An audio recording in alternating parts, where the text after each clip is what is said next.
and then they would start to teach people about Islam, and people started converting. And that's what happened in, say, Indonesia, which is the most populous Muslim country in the world today. It's not any country in the Middle East, it's Indonesia, and there was never a single war ever fought in Indonesia, subhanAllah. It's all through trade. Malaysia is the same story.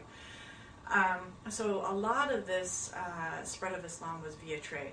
There were some wars as well. Most of those wars occurred within the first four caliphs, the time of the first four caliphs. But those wars were not, they were not bloodshed. They were not just going in there and raping, pillaging, and murdering people. They were wars. This is how it happened. They would first go contact the head of the government, and they would call them to accept Islam.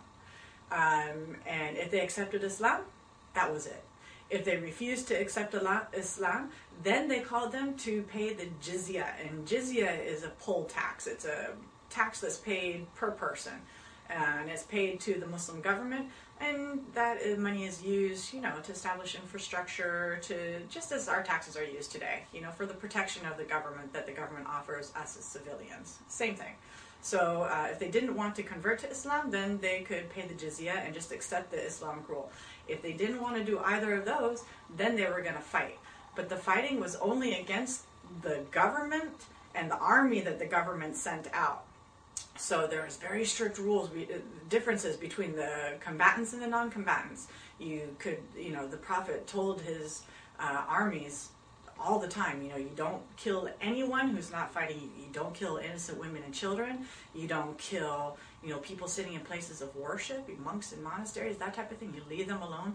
You don't trash any of their places of worship. You don't steal anything from the people. Don't burn their crops. Don't kill their livestock. Don't do anything that's going to harm the economic infrastructure of their countries. None of that. You only fight the government. You know, and the army is, you know, the government. You fight them until they either, you know, agree that yes, we're going to accept Islam, or yes, we're going to pay the jizya, and then you leave them alone. And so that's what happened. And that's how it spread so quickly. Now, the people, the actual civilians, you know, a lot of times, most of the time, they were happy that the Muslims were coming in and taking over, because there was some very corrupt governments going on. And, you know, it's sort of these sort of governments where we see some of them today, where the government has one standard of living and the people are just in abject poverty, you know, starving to death and everything else.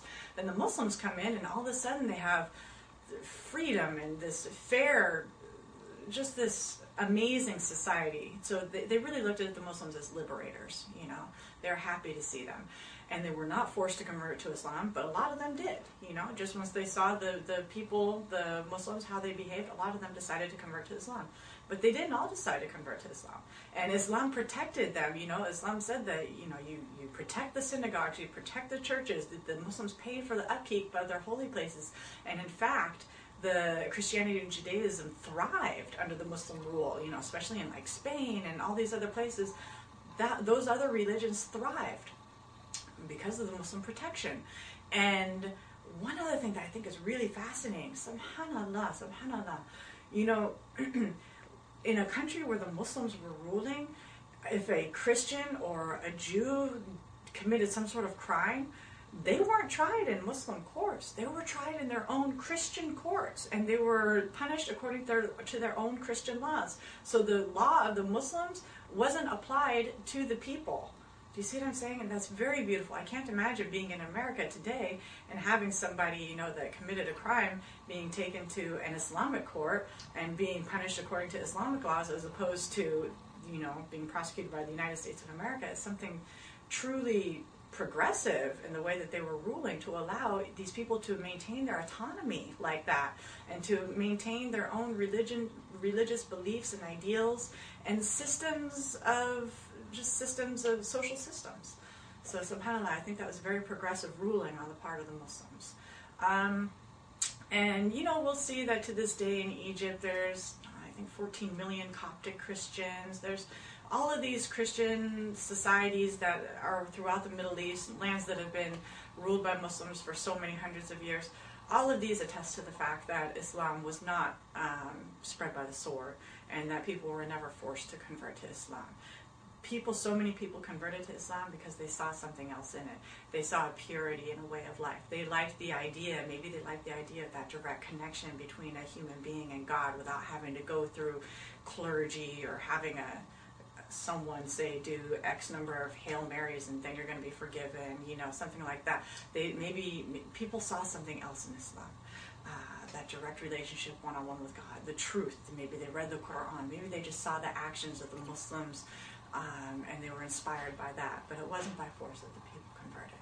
So that is how Islam was spread. Assalamu alaikum wa rahmatullahi wa barakatuh.